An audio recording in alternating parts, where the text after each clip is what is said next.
Good morning, everybody. Welcome to another week. What a great week it's going to be. Earlier this year, we talked about making sure that you had things organised in your business and had some goals set, and a great way to start ensuring that you're more than likely to achieve those goals is to set yourself some KPIs. And lots of people, of course, in my experience, have trouble understanding what KPIs are. So I thought I'd revisit it and see if we can't find you some KPIs in your business that will allow you to see what's actually happening and make a better fist of it all as you move through your days and your weeks and a whole year in front of us. So how do we identify what a KPI is? KPI stands for Key Performance Indicator, and another way I like to think of it is a critical point of interaction.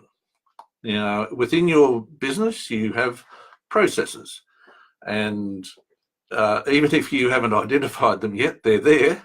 So the important thing about your processes is that sometimes they can break. And what we need to know about our processes is what is more likely to make the process successful than allow it to break. Now, if we can find those critical points of interaction and identify what they are, because in many cases they'll be different one business to another, and having identified them, we need to be able to count them. Now, if we can count them, that means we can manage it. Counting just tells us what's happening at any particular time, at any particular interaction. And that's what you want to know about. Because if you, in your process, you have a consistent fail at a particular point, it means that you can examine what do I need to do at this particular point to give me a better outcome. And it doesn't matter what point it is, there's always a way to figure out how to make it better. Now, whatever they happen to be, these KPIs, when you count them, what you need to do is make sure that you go out and perform those critical points and then repeat them so that they become a habit. Now, what the habit, of course, that we want to arrive at is the habit that's giving us the result that we want, not just repeating a bad outcome. We want to repeat the good outcomes. So monitoring what's going on is what KPIs are all about. First, we want to know what they are, then we want to perform them, then we want to repeat them, turn them into a habit when they're good, and they will serve you well forever. So, for example, let's look at a salesperson. A salesperson has a particular task to achieve, and we could tell a very complex story about what that task is. However, in order to monitor what a salesperson is doing, that is the level of performance, we really need to count only 5 pieces of activity. And for me, those things are, we want to know how many contacts the salesperson has, that is with potential prospects. We want to know how many times the salesperson attempts to tell their story, and we want to know how many times the salesperson completes telling their story, and how many times the salesperson asks for the business, closes. That's a seriously important one, of course. And we also want to know how many sales are made. Now, those 5 pieces of information tell you all manner of things about how your salesperson is performing the task and how your business is being represented to potential customers. They tell you whether or not your salesperson is comfortable in the role, whether they are confident with their material, whether they are confident with the product indeed.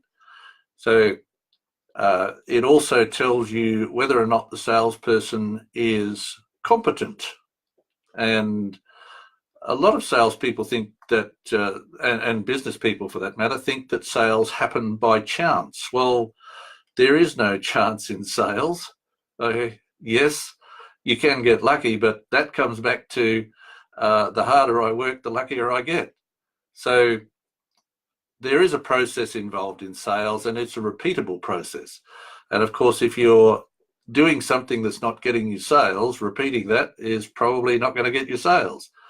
This is why we have KPIs. We count the activity, we count the outcome.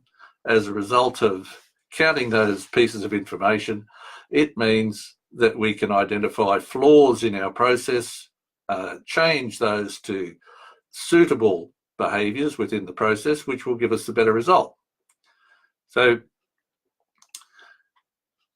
what you're looking at in counting your KPIs is efficiency and effectiveness.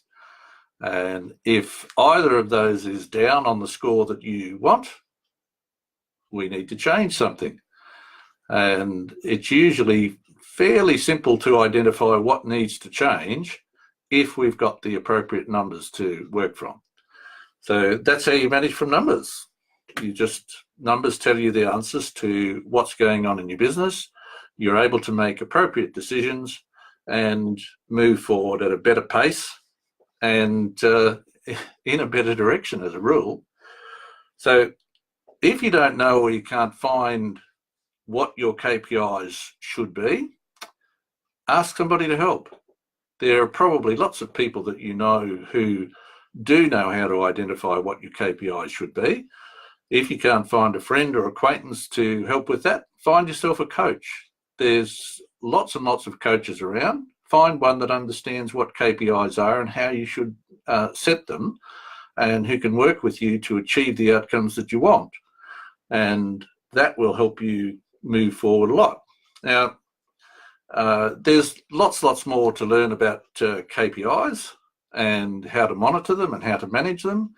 And in the link underneath this, you'll find a link to my site. There's more information there that you can find, but do engage others to help you achieve what outcomes you want. And counting is critical. So have a great week, find your KPIs, go out and put them into practice and see what the results are. You never know, you just might surprise yourself with a positive outcome. See you in a week.